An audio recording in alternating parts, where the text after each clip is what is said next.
Hi guys, my name is Chandrashekhar Barula और मेरा number है 9899123008 और हम पढ़ रहे थे इंफॉर्मेशन सिस्टम ऑडिट। और इंफॉर्मेशन सिस्टम ऑडिट में हम पढ़ेंगे information system management and controls.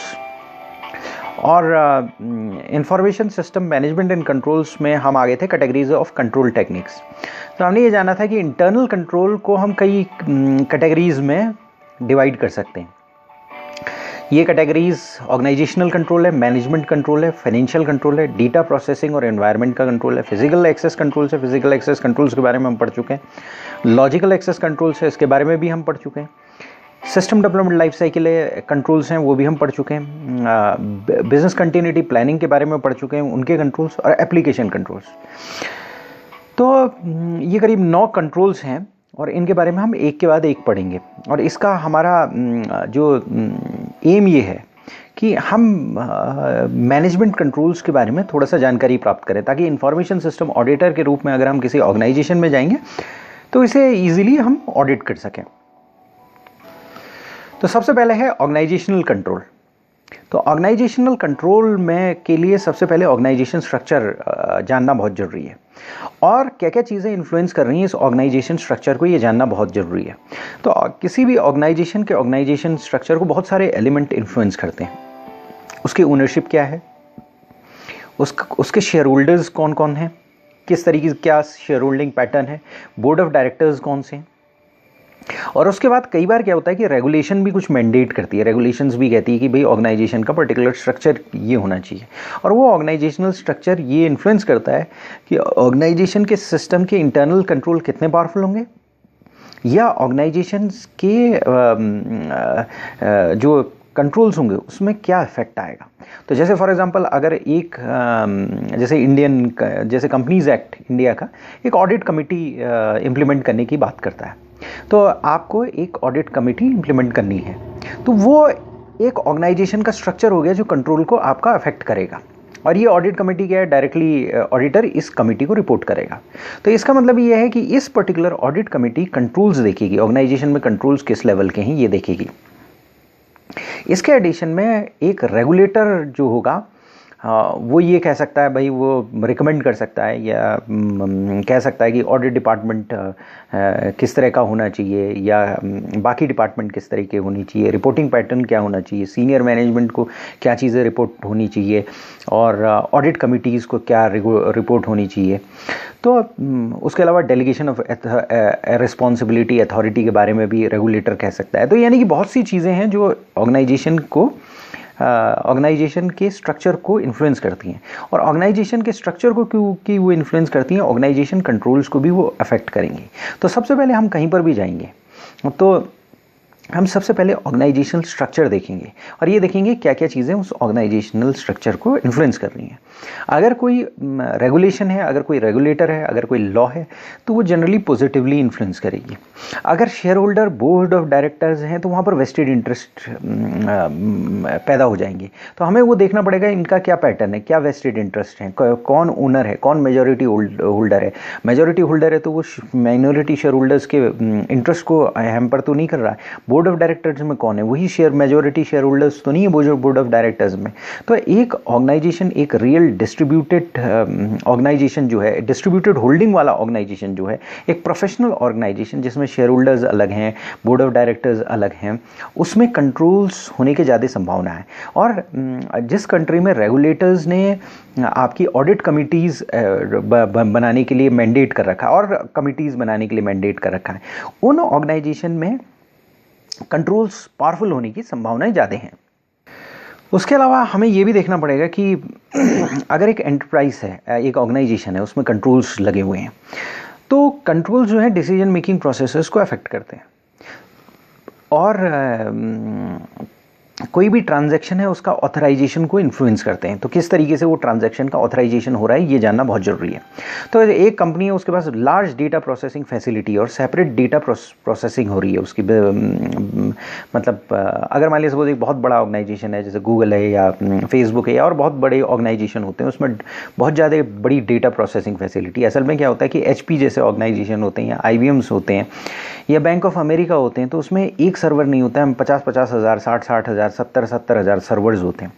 तो उनके पास अलग टाइप की डेटा प्रोसेसिंग फैसिलिटी होती है। और कई ऑर्गेनाइजेशंस होते हैं जैसे IBM वगैरह होते हैं, तो वो अगर मान लिया सपोज उसने कोई प्रोग्राम बनाना स्टार्ट किया, तो उसने बोला कि भाई ऐसा है कि मेरे लिए मैं एक एप्लीकेशन बना रहा हूँ और मेरे को एक सेपरेट सर्वर चाहिए। उसने वो एप्लीकेशन बनाई, कई केसेस में वो एप्लीकेशन बिकी, उसकी कॉस्ट रिकवर होगी, और कई केसेस में वो एप्लीकेशन नहीं बिकी। कई केसेस में वो एप्लीकेशन इंटरनल यूजेस और कंजम्पशन के लिए लग गई। तो उसमें क्या है कि मैसिव अमाउंट ऑफ सर्वर्स होंगे, बहुत सारे सर्वर्स होंगे, और massive amount of data processing facilities हो सकती हैं, क्योंकि आज जो ज़माना है बिग डेटा का है, और आने वाला ज़माना और बिग डेटा का आ रहा है। क्योंकि अल्टीमेटली क्या है, आदमी को केवल डेटा क्रंचिंग में होना चाहिए। ये कॉस्ट एफिशिएंसी का रूल है।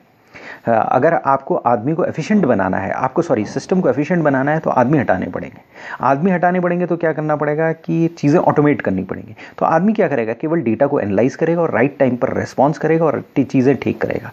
तो डेटा बढ़ते जा रहे हैं, आपके जो सेंसर्स हैं वो बढ़ते जा रहे हैं, और इंटरनेट ऑफ थिंग आ रहा है, IoT इंटरनेट ऑफ थिंग जो है, उसमें बिलियंस ऑफ सेंसर्स होंगे, और आदमी का काम ये होगा कि वो जो डेटा है, सेंसर्स से रिलेटेड डेटा, उसको देखना, उसके पैटर्न को रिकॉग्नाइज करना और राइट टाइम पर एक्ट करना। और वो धीरे धीरे उनमें भी ऑटोमेशन का काम चल रहा है कि एक लेवल से ज़्यादा सर्वर हो जाएंगे, तो उसमें एक लेवल से ज़्यादा डेटा होगा, तो उसको ऑटोमेटेड होना बहुत ज़रूरी है। जैसे फॉर एग्जाम्पल आज की डेट में हबल टेलीस्कोप मैसिव डेटा भेज रहा है, और वो बहुत सा डेटा आज की डेट में प्रोसेस्ड नहीं है। मतलब वो जो हमारी गैलेक्सीज, हमारे इन सब का डेटा भेजता है, वो प्रोसेस नहीं हो पा रहा है। उसको प्रोसेस होने में 5-5 साल, 7-7 साल, 10-10 साल लग जा रहे हैं उस डेटा को प्रोसेस होने में और उससे रिजल्ट्स निकलने में। तो डेटा बढ़ता जा रहा है, और बाकी चीज़ें ऑटोमेट होती जा रही हैं, धीरे धीरे सारी चीज़ें ऑटोमेशन की तरफ बढ़ती चली जा रही हैं। तो कहने का मतलब ये है कि अगर मान लिया सपोज एक ऑर्गेनाइजेशन है, तो उसमें एक आजकल सेपरेट डेटा प्रोसेसिंग फैसिलिटी होती है, और वो जो है डेटा प्रोसेसिंग को बिजनेस यूनिट के साथ रखने से क्या होगा, एक मैनेजर के अंदर बहुत सारी रिस्पॉन्सिबिलिटी आ जाएगी। तो और रिस्पॉन्सिबिलिटी आ जाएगी, और उतना स्पेशलाइजेशन उसके पास नहीं होगा। तो वहाँ पर हमें क्या करना पड़ेगा, डेटा प्रोसेसिंग सेंटर्स को अलग करना पड़ेगा और बिजनेस यूनिट्स को अलग करना पड़ेगा। तो कई कंपनीज में जैसे फेसबुक के अपने data processing, specialised data processing centres होते हैं, और बिल्डिंग होते हैं वो डेटा प्रोसेसिंग सेंटर, जैसे गूगल के डेटा प्रोसेसिंग सेंटर्स हैं। तो कहने का मतलब ये है कि ऑर्गेनाइजेशन स्ट्रक्चर हमें देखना पड़ेगा, किस तरह का ऑर्गेनाइजेशन स्ट्रक्चर है। उसके बाद हमें ये देखना पड़ेगा डिसीजन मेकिंग प्रोसेस क्या है।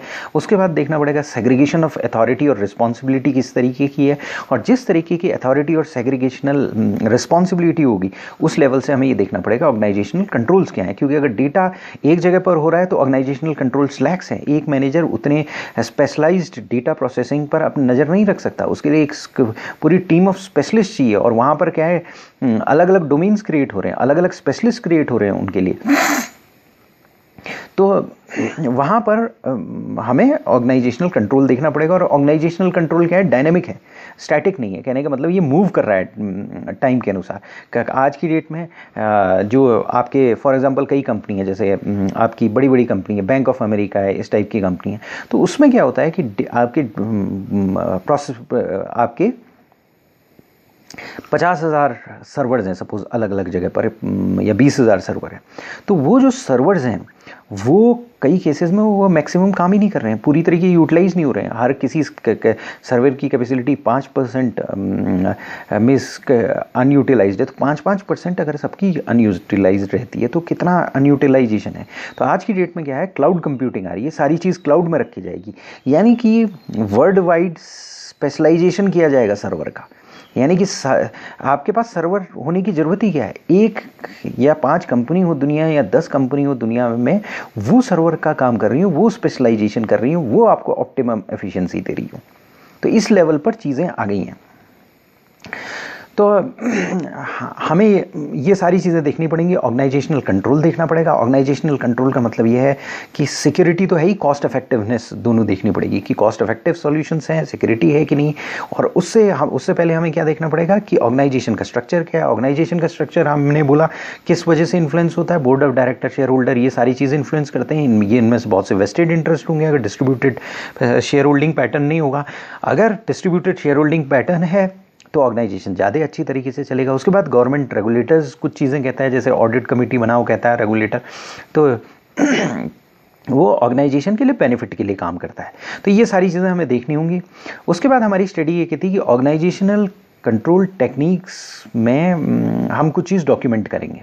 तो सबसे पहले वो कहती है कि जो रिस्पॉन्सिबिलिटी अथॉरिटी हर फंक्शन की वो डॉक्यूमेंटेड होनी चाहिए। यानी कि जब आप किसी ऑर्गेनाइजेशन में जाओगे तो आप वहाँ ऑर्गेनाइजेशनल मैट्रिक्स लोगे और ये पता करोगे कि वह रिस्पॉन्सिबिलिटी क्या है, अथॉरिटी क्या है, उसके बाद क्या है, रिस्पॉन्सिबिलिटी की डेफिनेशन क्या है, ऑब्जेक्टिव्स क्या हैं हर एक फंक्शंस के।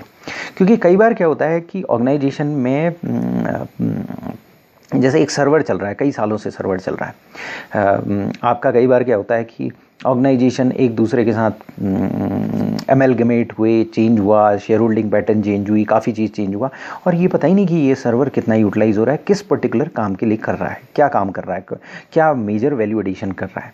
कई बार क्या होता है, वो सर्वर जो होता है काफ़ी पुराना हो गया होता है और उतने बड़े सर्वर को रखने की ज़रूरत नहीं होती, उसमें इलेक्ट्रिसिटी कॉस्ट ज़्यादा हो रही थी, वो 5-7 साल से काम कर रहा होता है और वो काम क्या कर रहा होता है कि केवल कोई हिस्टोरिकल डेटा रख रहा होता है।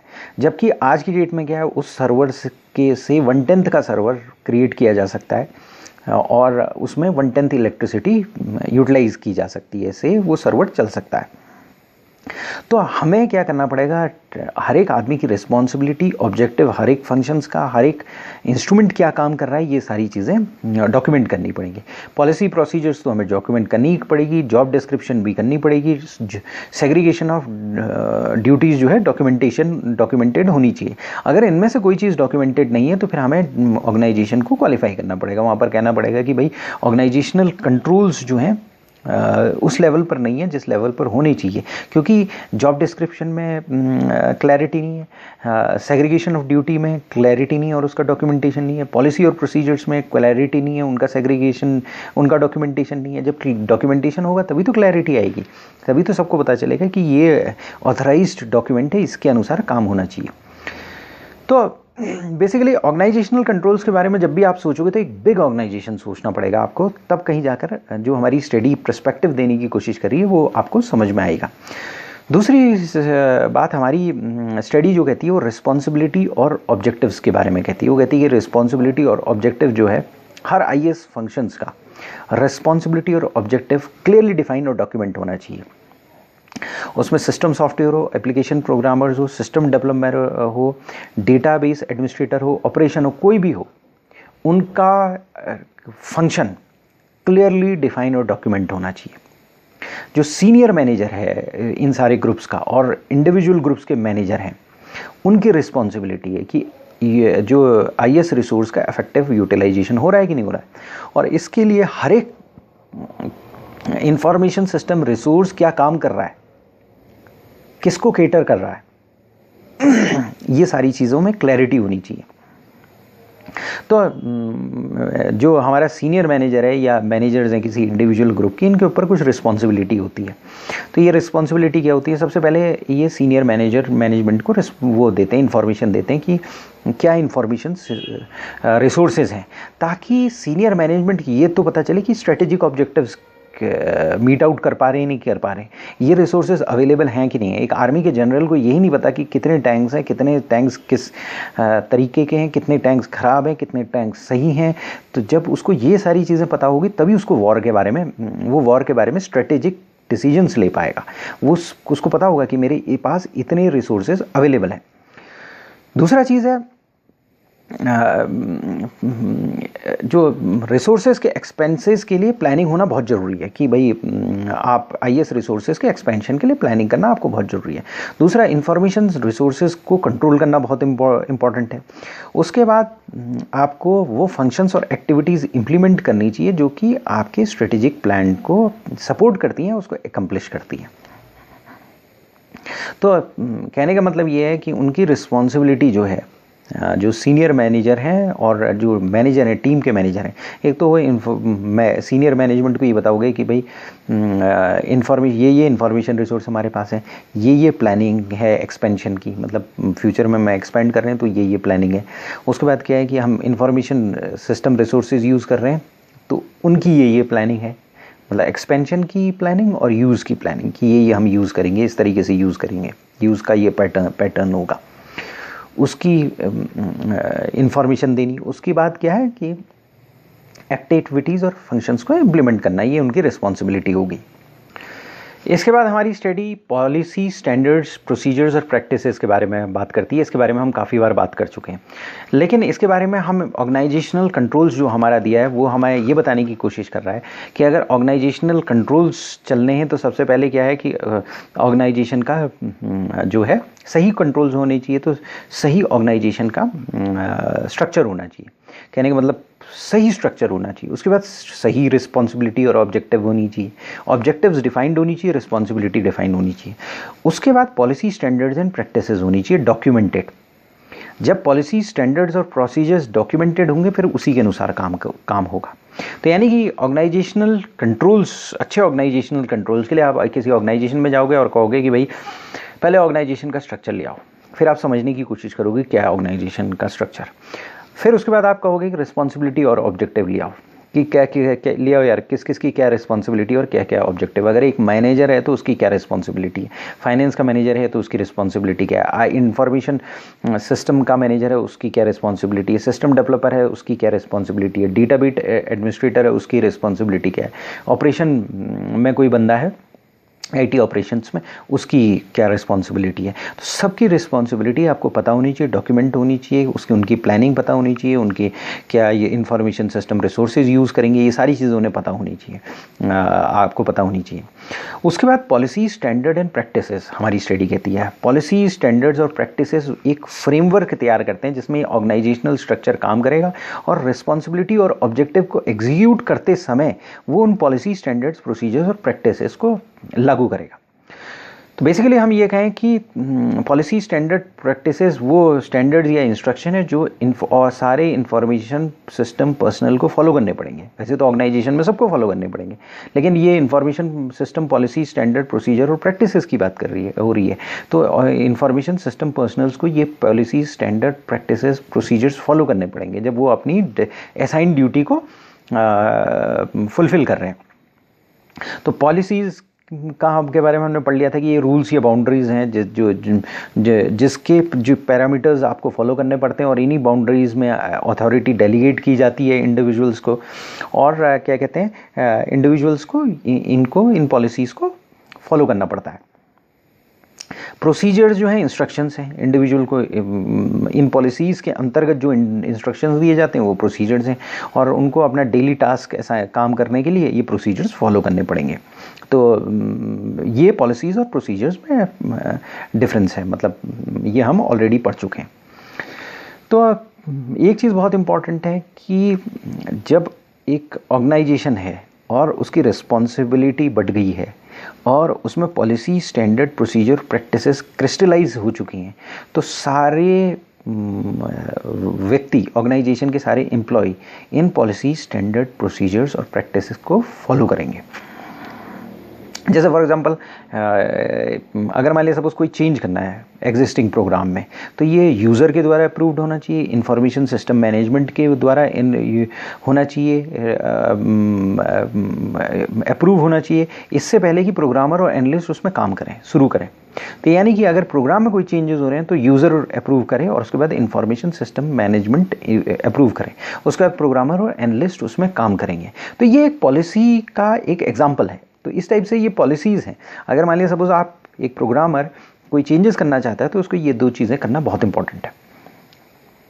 इसके बाद इंस्ट्रक्शन डॉक्यूमेंटेड होनी चाहिए। अगर मान लिया सपोज आपको कोई रिक्वेस्ट भेजनी है, चेंज रिक्वेस्ट भेजनी है, तो उसका चेंज रिक्वेस्ट फॉर्म होना चाहिए, कॉस्ट जस्टिफाई होनी चाहिए, क्या चेंज चाहिए वो पता होना चाहिए, किस तरह से अप्रूवल लेना है वो अप्रूवल लिया जाना चाहिए, और ये सारी चीज़ें पॉलिसी और प्रोसीजर्स के एग्जाम्पल हैं। तो ऑर्गेनाइजेशन में सबसे पहले तो डॉक्यूमेंटेड पॉलिसी होनी चाहिए, कई चीज़ों की डॉक्यूमेंटेड पॉलिसी होनी चाहिए। अब वो क्या क्या चीज़ें हैं, जैसे for example information system resource कैसे यूज़ हो रहा है, फिजिकल सिक्योरिटी कैसे लगी कि डेटा सिक्योरिटी के रिगार्डिंग डॉक्यूमेंटेड पॉलिसी होनी चाहिए, ऑनलाइन सिक्योरिटी के रिगार्डिंग डॉक्यूमेंटेड पॉलिसी होनी चाहिए, माइक्रो कंप्यूटर यूज़ है तो उसके रिगार्डिंग डॉक्यूमेंटेड पॉलिसी होनी चाहिए, अगर हार्डवेयर और सॉफ्टवेयर परचेज़ कर रहे हैं तो उसके रिगार्डिंग डॉक्यूमेंटेड पॉलिसी होनी चाहिए, अगर सिस्टम डेवलपमेंट मेथोडोलॉजी अप्लाई कर रहे हैं तो डॉक्यूमेंटेड पॉलिसी होनी चाहिए, अगर एप्लीकेशन प्रोग्राम चेंज कर रहे हैं तो डॉक्यूमेंट पॉलिसी होनी चाहिए। इसी तरीके से डॉक्यूमेंटेड प्रोसीजर्स होने चाहिए।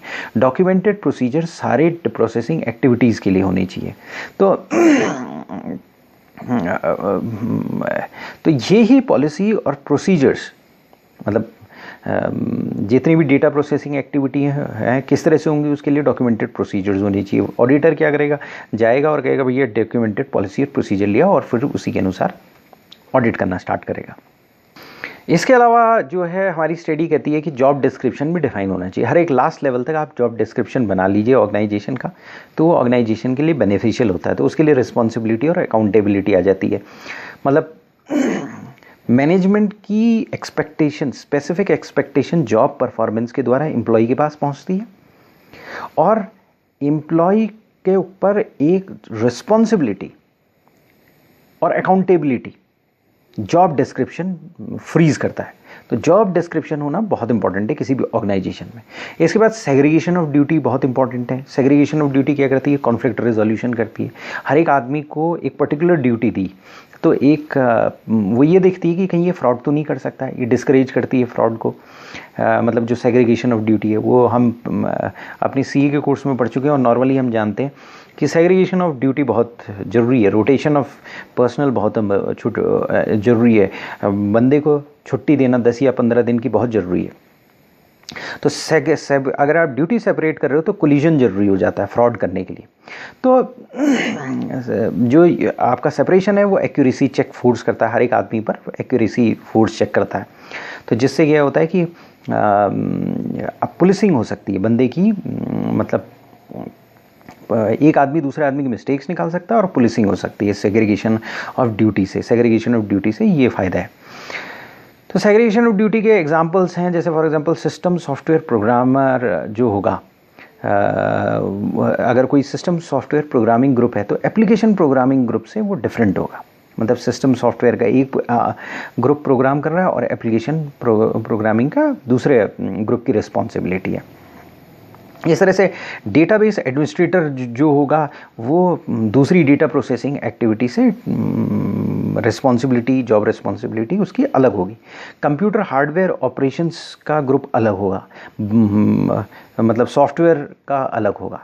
तो इस तरीके से हम सेग्रीगेट करते हैं। जैसे इंफॉर्मेशन सिस्टम ऑडिटर अलग होगा, सिस्टम एनालिस्ट जो होगा प्रोग्रामिंग फंक्शंस नहीं करेगा।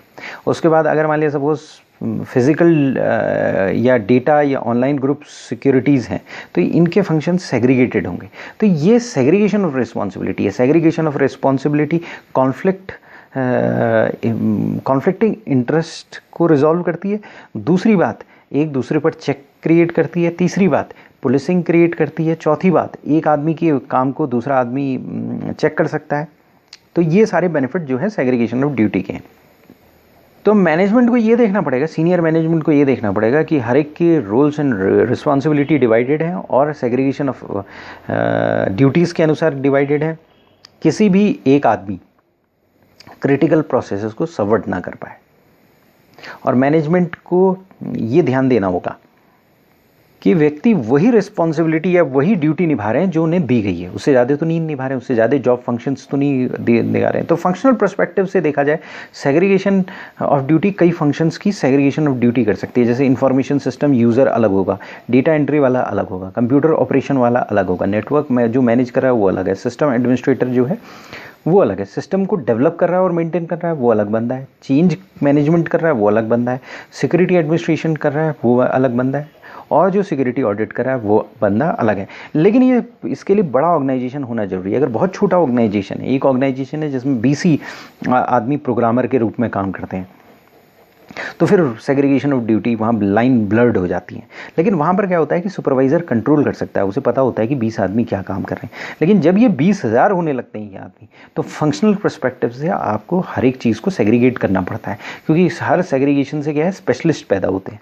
उसके बाद जॉब्स डिफाइन करना पड़ता है, रोल्स को डिफाइन करना पड़ता है, रिस्पॉन्सिबिलिटीज़ को डिफाइन करना पड़ता है, पुलिसिंग के लिए सेग्रीगेशन ऑफ ड्यूटी क्रिएट करनी पड़ती है। और आपको ये देखना पड़ता है एक बंदा, कोई भी एक बंदा ऑर्गेनाइजेशन में किसी भी प्रोसेस को सबवर्ट ना कर पाए, क्योंकि अगर 20,000 आदमी है और अगर आपने प्रॉपर सेग्रीगेशन नहीं किया है तो सीनियर मैनेजमेंट को पता चलेगा 2-4 केसेस सबवर्जन के तो हर समय हो रहे हैं, क्रिटिकल प्रोसेसेस के।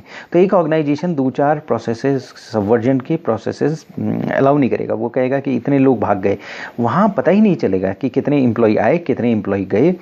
मतलब उसका ट्रैक रखना ही थोड़ा मुश्किल हो जाएगा। अगर 20,000 एम्प्लॉई है, 40,000 एम्प्लॉई है, लाख एम्प्लॉई है किसी ऑर्गेनाइजेशन में, अक्रॉस जोग्राफिकल लाइंस एम्प्लॉई हैं, अक्रॉस कॉन्टिनेंट एम्प्लॉई हैं, अक्रॉस कंट्रीज़ एम्प्लॉयज़ हैं, तो वहाँ पर क्या होगा कि आपको सेग्रीगेशन ऑफ ड्यूटी करना इम्पॉर्टेंट है और ईजी है और कॉस्ट इफेक्टिव है। सेग्रीगेशन ऑफ ड्यूटी जो है वहाँ पर कॉस्ट इफेक्टिव हो जाती है और फंक्शनल पर्सपेक्टिव से, यानी फंक्शन के अनुसार आपको सेग्रीगेशन ऑफ ड्यूटी करना पड़ेगा। तो वहाँ पर आप क्या कर सकते हो कि इंफॉर्मेशन सिस्टम यूज़र को अलग कर सकते हो, डेटा एंट्री वाले को अलग कर सकते हो, कंप्यूटर ऑपरेशंस का अलग ग्रुप बना सकते हो, नेटवर्क मैनेजमेंट का अलग ग्रुप बना सकते हो। अगर कोई नेटवर्क को मैनेज कर रहा है उसका अलग ग्रुप है, सिस्टम एडमिनिस्ट्रेटर है उसका अलग ग्रुप है। तो इस तरीके से आप सिक्योरिटी ऑडिट है उसका अलग ग्रुप है। तो अलग अलग ग्रुप्स क्रिएट कर सकते हो। तो इसको थोड़ा सा रिवाइज कर लेते हैं। ऑर्गेनाइजेशनल कंट्रोल्स में ऑर्गेनाइजेशन के कंट्रोल्स को हम पढ़ रहे हैं और एक इन्फॉर्मेशन सिस्टम ऑडिटर को ऑर्गेनाइजेशन कंट्रोल्स के बारे में जानना बहुत ज़रूरी है। और उसको ऑर्गेनाइजेशन कंट्रोल्स के बारे में इसलिए जानना बहुत ज़रूरी है क्योंकि ऑर्गेनाइजेशनल कंट्रोल्स अगर मजबूत हैं तो आईएस कंट्रोल्स ऑटोमेटिकली मजबूत होंगे। तो सबसे पहले वो ऑर्गेनाइजेशन के स्ट्रक्चर से स्टार्ट करेगा और देखेगा ऑर्गेनाइजेशन का स्ट्रक्चर कैसा है। ऑर्गेनाइजेशन के स्ट्रक्चर कई चीज़ की वजह से इन्फ्लुएंस हो सकता है। शेयर होल्डर हो सकते हैं, ओनर हो सकते हैं, बोर्ड ऑफ डायरेक्टर हो सकते हैं, या तो वो इनके पैटर्न देखेगा कि वेस्टेड इंटरेस्ट ज़्यादा है कि नहीं है। अगर मेजॉरिटी शेयर होल्डर ज़्यादा हैं, 60%, एक आदमी के पास 60% है और क्या कहते हैं, तो वो देखेगा ये आदमी कितना इन्फ्लुएंस कर रहा है इस कंपनी को। माइनॉरिटी शेयर होल्डर हैं जो 20% है, 30% है या 40% है, या कई बार 5% या 10% है, उनके हितों का नुकसान तो नहीं हो रहा है। उसके बाद रेगुलेटर है कि नहीं, रेगुलेटर जो है रेगुलेटरी मैकेनिज्म करेगा, रेगुलेटरी ऑडिट बोर्ड्स क्रिएट करेगा, तो उससे आपको ये पता चल जाएगा कि क्वालिटी बढ़ेगी। रेगुलेटर हमेशा क्वालिटी बढ़ाएंगे।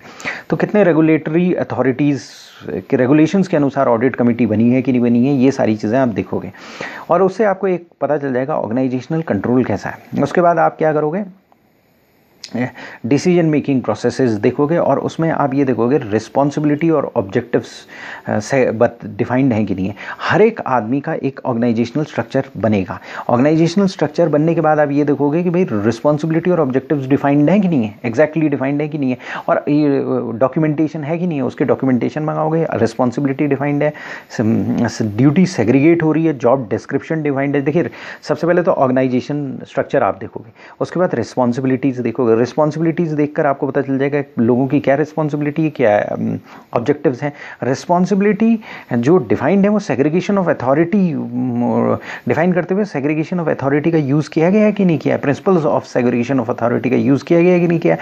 अगर principles of segregation of authority का यूज़ किया गया है तो ऑर्गेनाइजेशन अच्छा है, नहीं यूज़ किया गया तो प्रॉब्लम है।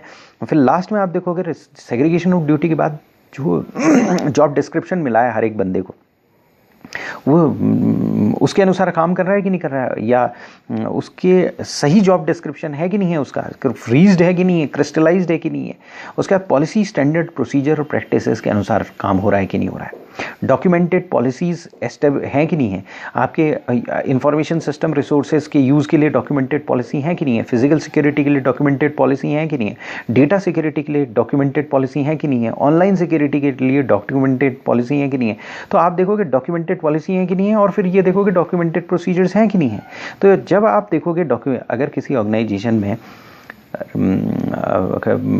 ऑर्गेनाइजेशन के कंट्रोल्स पर आपको ओपिनियन देनी है और एक ऑर्गेनाइजेशन है जिसमें रेगुलेटर ने के बताए हुए रास्ते पर उन्होंने ऑडिट कमेटी बनाई है या इंडिपेंडेंट कमिटीज़ या पर्टिकुलर कमिटीज़ बना रखी हैं और उनके पास उतनी पावर है।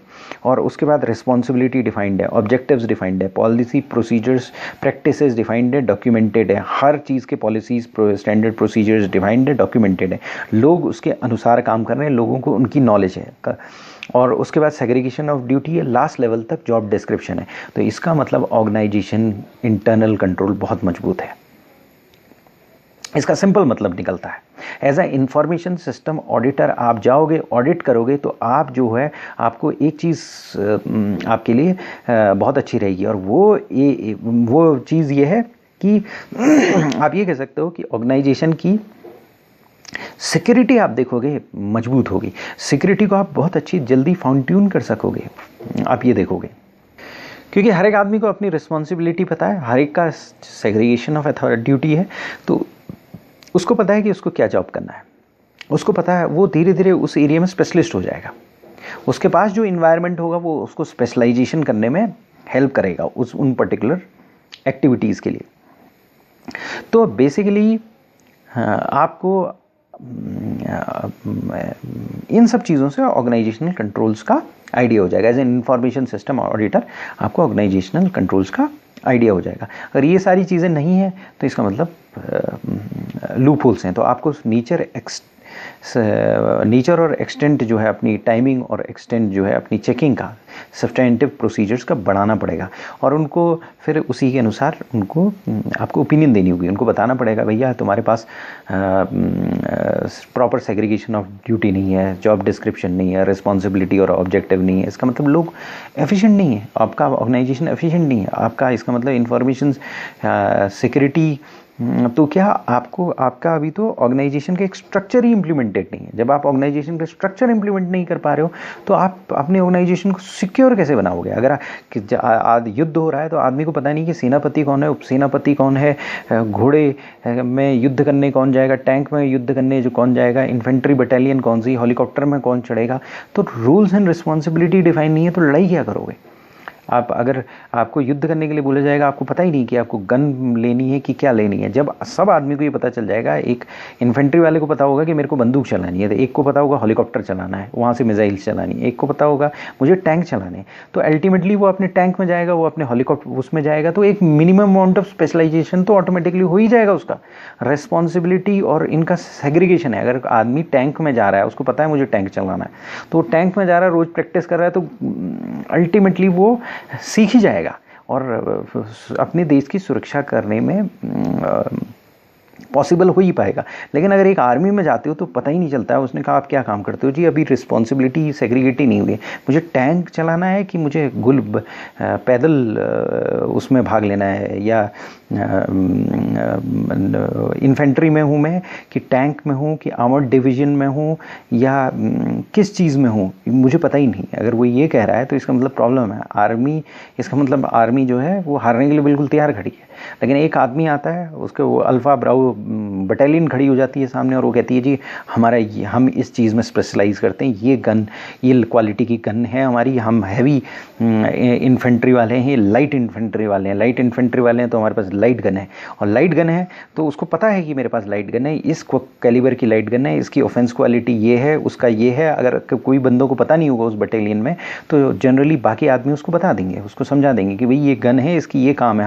हम जब से मैं इस कंपनी में हूँ तब से ये अल्फ़ा ब्राउ चार्ली जो भी कंपनी में हूँ ये गन देख रहा हूँ पर्टिकुलरली।